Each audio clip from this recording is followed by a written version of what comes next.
Hi, welcome to Survival Skills. So I'm back at the settlement with an update on the settlement, the new settlement. So we've been diamond mining. We've got some really good gear. We've got this is Silk Touch right here. We've got a couple of Silk Touch picks. Got mending on one of them, and then we got Fortune 3. And I've been just enjoying mining some diamonds and breaking them up with that Fortune 3 pick. Now we've got 43 diamonds. So we can, I've already got some diamond boots, need to be repaired, but that's not that expensive the first couple of times you repair them. Got some low level enchantments on some iron armor. So not low level, actually this is protection 3, protection 4 and unbreaking. Aqua affinity on the helmet, depth strider 2, feather falling 3, protection 2, good enough for what I'm doing. On the boots, so we're starting to power up. Smite 2 on the sword, power 4 on the bow, and it's making a really big difference. So that's where we're at as far as, like, with the loot and enchantments and stuff. Oh, we got ourselves a villager, so we cured a zombie villager, so that's one, and we can make this guy a librarian. I think we're going to make him a mending librarian. Just haven't had time to play with that just yet, but probably want to get mending off that first villager, and then when we get another villager we can start to breed them, and then things really are going to take off. So we got ourselves a villager, and then we're getting to the point where we need a better source of food.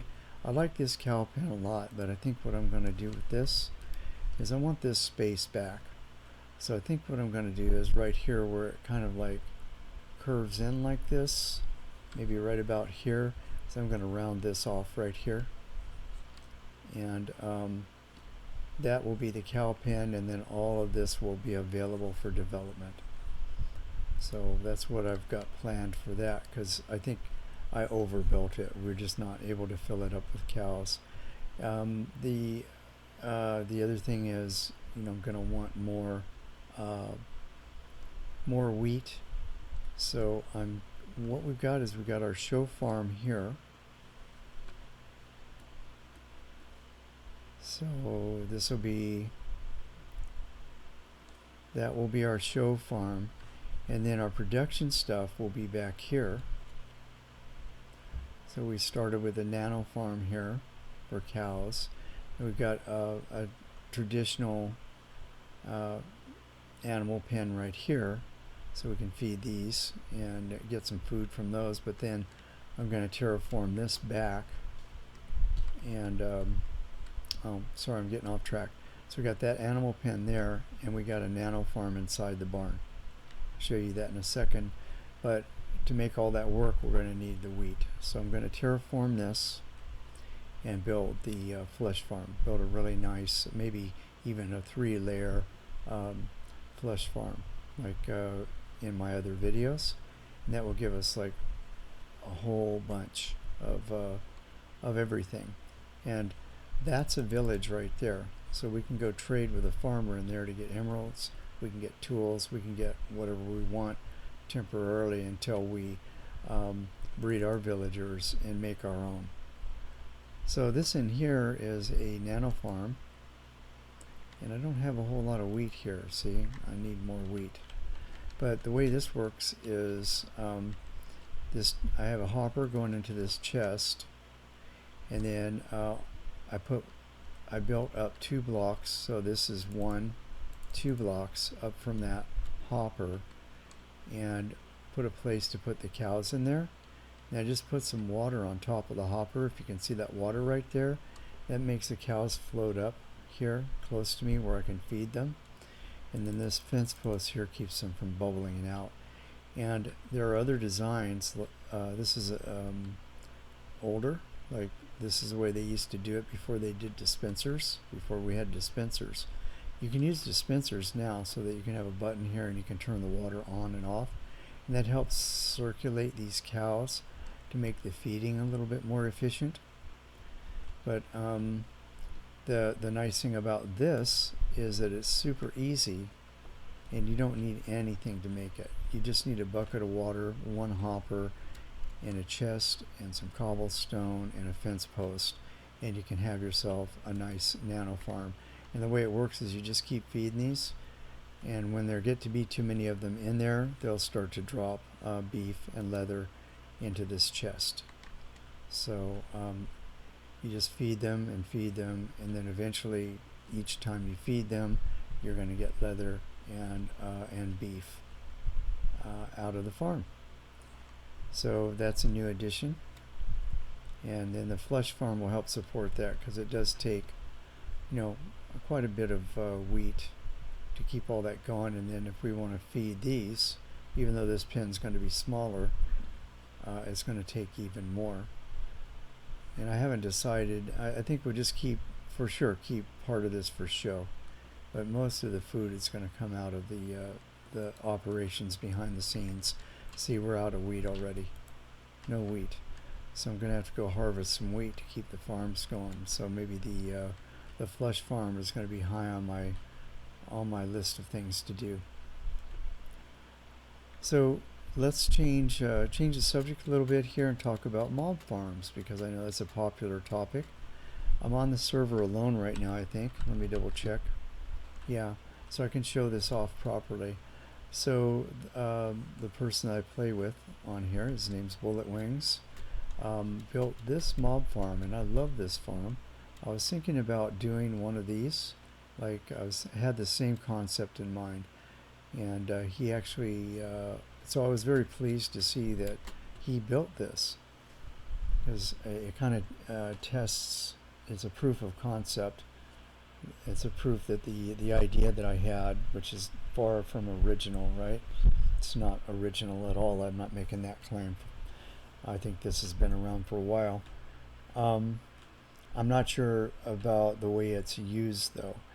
This particular type of a spawning dark room has been around since forever. The idea of putting it up in the sky like this, I have not seen that in the videos that I've watched. At least nobody has let on about it. They haven't told their secrets, I guess. But you take this spawning room right here, and what you're looking at here is this. Let me get up on top so I can tell you. Is 21 blocks. This is where the mobs drop down, right here. And 21 blocks up from there is where they're going to drop in to the drop chute. So they're going to fall 21 blocks down onto here, and that makes them a one-shot kill. Each one of those squares right there, there are 4 of them, is a nice big fat spawning pad for mobs to spawn on. And they just wander around up there until they fall into this chute right here. You dump a bucket of water in the end of that channel right there, and it flows to the middle. So you have a nice flow of water going to the middle. So when the mobs fall off of these spawning pads and into the flush tube here, it just pushes them right down into the drop chute. And then they fall down here, and by the time they hit here, they've had most of the stuff taken out of them. And I'll just do a punch with my hand here. 1, 2, took 3 on that guy. It usually only takes 2. 1 on the creeper. So very easy. And if you had sweeping edge, you could just clean this whole platform with one swipe of your sword. I don't have sweeping edge, but I've got smite. And you get tons of XP. Put some carpet on top of these to make the XP come to you quicker, but you get tons of XP off of this, and then of course you get all the drops. Now if you have griefing enabled, make sure you don't stand too close, because the skeletons will shoot at you and it'll blow up your farm. We don't have griefing enabled on here, so my advice would be turn it off if you're in single player. There's no need for it. Nobody's watching. Nobody cares if you have griefing disabled, and most servers have it disabled anyway. This spider reminds me, you can put spider protection on those pads. So if you don't want any spiders, you can make it so no spiders will spawn up there. I have only seen one or two, so I think maybe there is spider protection, but maybe there was one missed or something. But so you get XP and you get drops, you get arrows, bows. So I've been, replenishing my arrows by just coming up here, and my XP for sure. So let's see. My inventory is full of arrows that I've been picking up while we were just standing here talking, and my XP is not looking too bad, 25 XP. So I'll be up at 30 in no time, but I'm not gonna make you watch the video until I get that. I just wanted to show you the farm and talk a little bit about the theory of operation. It's a great farm. Let us know if you want to see a build, or yeah, for sure I can show you the build. So got a drop chute off the side. We're just going to drop down here, and then made a path to go out to the swamp. We actually have another one of these in the swamp because we were just testing the production between the two. Now I don't think it makes that much difference because you're up so high off the ground here that nothing's going to spawn on the ground while you're standing up there. Whether this is water or trees or whatever it is, it doesn't make any difference. So terrific farm. Highly recommend this build in any world that you're in. And just remember, if you're on a server, no mob farm is going to work well if there are other people on the server, because you're competing for mob cap. If you can get on the server by yourself, or you can get other people to come join you for an AFK session, then this mob farm will work great. You will get tons of stuff out of it.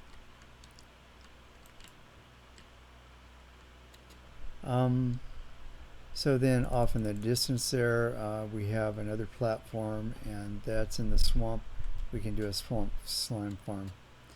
And then once we get some slime, we can do some fun stuff like there's a really interesting sugarcane farm by El Mongo. It's a redstone build, and it's really interesting and productive. I will have to test it. I'm not sure if it will work on the server or not, because it's very sensitive about timing, but if it works, it's great. So I'll give it a try. It's not that hard to build. I'll do it in a video, because some of you are in single player, and for sure if you build that farm, you'll have yourself a really nice sugarcane farm. And if it doesn't work on this server, I have another sugarcane farm that we can build that is lossless and fairly inexpensive, and will for sure work on any platform. So that's all I wanted to share today. I just want to keep checking in, keep providing quality content for the channel, because I know a lot of people are they're actually paying attention to the notifications, and I can see they jump on the videos almost as soon as I release them. So I really appreciate that, and in return, I'm going to try and hold up my end and try and keep the quality content coming. So if you like the video, please click the like button, leave your comments and questions below, and to be sure that you don't miss out on future videos, click the subscribe button and the notification bell. And I'll be back with you in a couple of days at the most, with a brand new video and some new stuff from this new world. Also, go check out, if you want to see the live stream and you want to interact in real time, I'm trying to live stream each morning. I'm on there for at least an hour, usually a lot more. I start around 9:30. Come check out the Twitch channel. I'll put a link in the description, and if you follow me on Twitch, you'll get notified when I'm live streaming. So thanks a lot, and I'll see you all in the next video. Bye.